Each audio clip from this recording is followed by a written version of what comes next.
बिस्मिल्लाहिर्रहमानिर्रहीम अस्सलाम वालेकुम स्टूडेंट्स।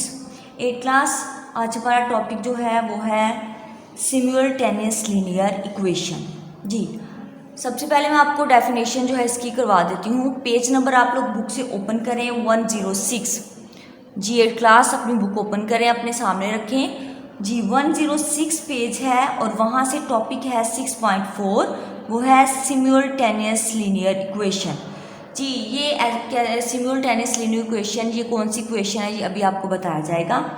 जी इसमें है कहते हैं if 2 or more linear equation.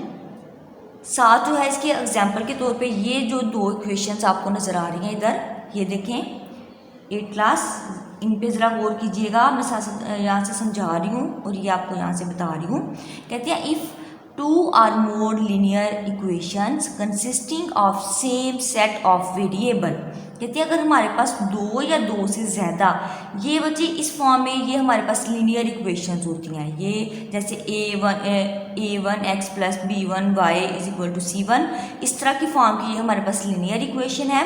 कहते हैं अगर हमारे पास दो या दो से ज़्यादा जो है वो लीनियर इक्वेशन हो और उनके वो किस पे कंसिस्टिंग हो, उनमें क्या चीज़ शामिल हो, कहते हैं सेम सेट ऑफ वेरिएबल, कि उनके वेरिएबल जो है वो सेम हो। देखिए वेरिएबल सेम, जैसे ये भी x है और ये भी x है, ये a है, ये भी a है, b है, ये भी b है, y और y, c और c, इनके वेरिएबल्स भी क्या है, सेम है।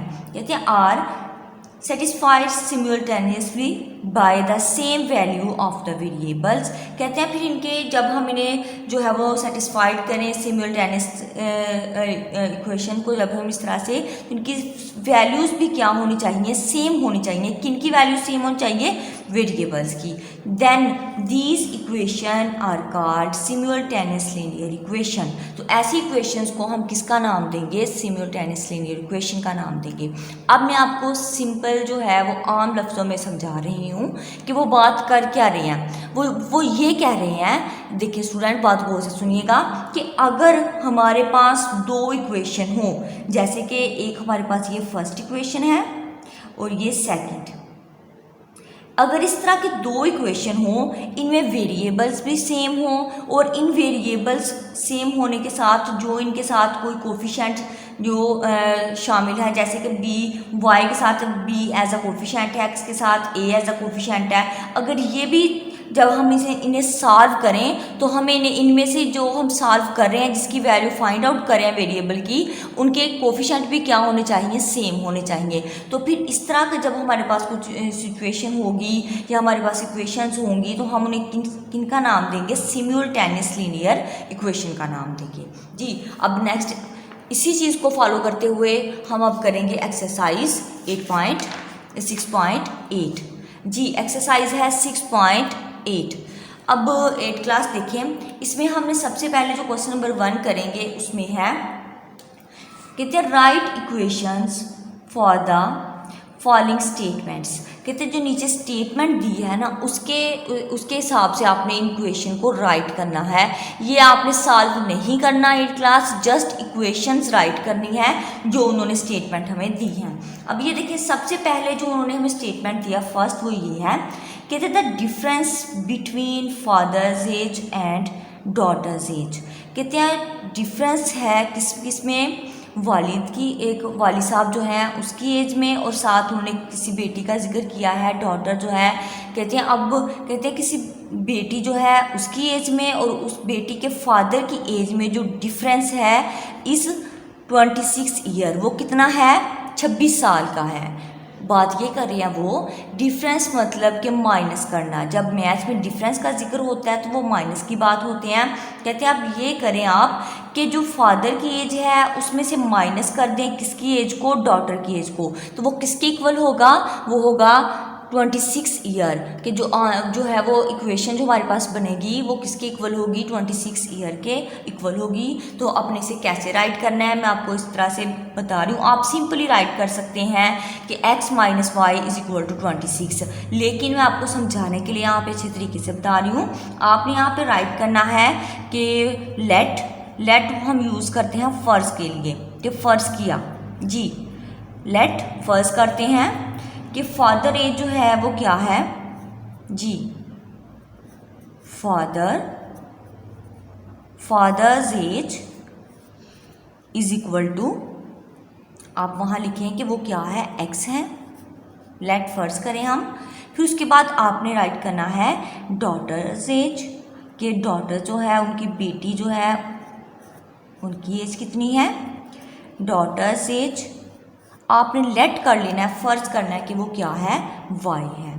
ओके, तो अब डिफरेंस में हम ले लेते हैं माइनस। जब भी किसी स्टेटमेंट में, मैथ में, मैथमेटिक्स में जब डिफरेंस की बात होती है तब माइनस की बात होती है, जब सम की बात होगी तब प्लस की होगी। तो यहाँ पे डिफरेंस की बात हो रही है तो इसका मतलब है माइनस। तो सो हम राइट करेंगे equation x minus y is equal to 26। जी बच्चे, यही इक्वेशन हमने जो थी वहाँ पे राइट करनी थी। जस्ट इतना सा काम है, ये ऑब्जेक्टिव की फॉर्म में है, ज़्यादा कोई सोल्यूशन वाला काम नहीं है। अब उसके बाद नेक्स्ट देखें। नेक्स्ट जो है आपको समझाने के लिए मैं सेकंड ले रही हूँ, उसका सेकंड पार्ट। उसमें उन्होंने कहा है the price of 6 biscuits is equal to the price of 1 chocolate. कहते हैं अगर हमारे पास 6 बिस्किट्स हों तो उनकी प्राइस जो है वो किसके इक्वल होगी, प्राइस ऑफ चॉकलेट। कि अगर हम चॉकलेट भी लें और 6 बिस्किट्स भी लें तो इन दोनों की जो प्राइस है ना तो इक्वल ही होगी। ओके, अगर आप 20 रुपीज़ में जो है वो 6 चॉकलेट ले रहे हैं तो उसी 20 रुपीज़ में जो है वो आप जो है और 20 रुपीज़ जो है उनमें आप जो है वो पहले आपने बिस्किट लिए हैं 6 20 रुपीज़ के, उसके बाद आप 20 रुपीज़ की चॉकलेट ले रहे हैं तो दोनों क्या होंगे, वो इक्वल होंगे। तो इसे अब हमने इक्वेशन में राइट करके बताना है, तो इसलिए हम इसे इस तरह से पहले लिखेंगे। आपने राइट करना है लेट फर्स्ट किया द प्राइस ऑफ बिस्किट्स, या आप द प्राइस ऑफ 1 बिस्किट कर लें, ये बेहतर रहेगा जी। द प्राइस ऑफ 1 बिस्किट, तो उसे आप फर्ज करें कि वो क्या है, x है। लेट फर्ज किया x है वो। अब इसी तरह आप कर सकते हैं नेक्स्ट कि द प्राइस ऑफ, अगर एक बिस्किट है तो उसकी प्राइस हमारे पास x है। फिर आप उसके बाद करें द प्राइस ऑफ 6 बिस्किट्स,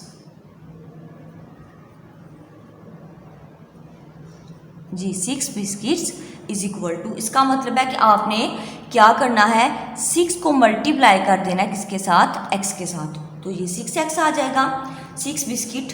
फिर इसके बाद नेक्स्ट जो है उन्होंने कहा है कि is equal to the price of chocolate, तो अब यहाँ राइट करेंगे हम the price of chocolate, the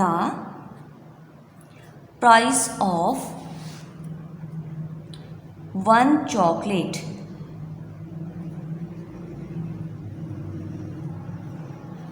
ji 1 chocolate वो किसके इक्वल होगी, वो होगी y के इक्वल। फर्ज कर रहे हैं ना हम, तो सो जी अब इक्वेशन राइट हम करेंगे इस फॉर्म में 6x is equal to y। बस ये इक्वेशन आपने राइट करनी थी जी, ये सेकंड इक्वेशन इस तरह से हमने कर लिया। इसी तरह से अब आपने 8 क्लास इसके क्वेश्चन नंबर 1 के तमाम पार्ट जो है 3, 4, 5 तीनों पार्ट्स और साथ 1, 2 जो है इनकी प्रैक्टिस करनी है, लेकिन जो होमवर्क में आपने करना है वो 4th और 5th पार्ट। डायरी ज़रा सुन लें, question number 1, 4th and 5th जो है ये आपने होमवर्क करना है, और बाकी एक्सरसाइज जो है 6.8 ये इसमें से आपने ये दोनों पार्ट्स मैंने करवा दिए हैं, 3 बाकी आपने खुद करने हैं। आज के लिए इतना ही, नेक्स्ट इंशाल्लाह नेक्स्ट लेक्चर में करेंगे। अल्लाह हाफिज़।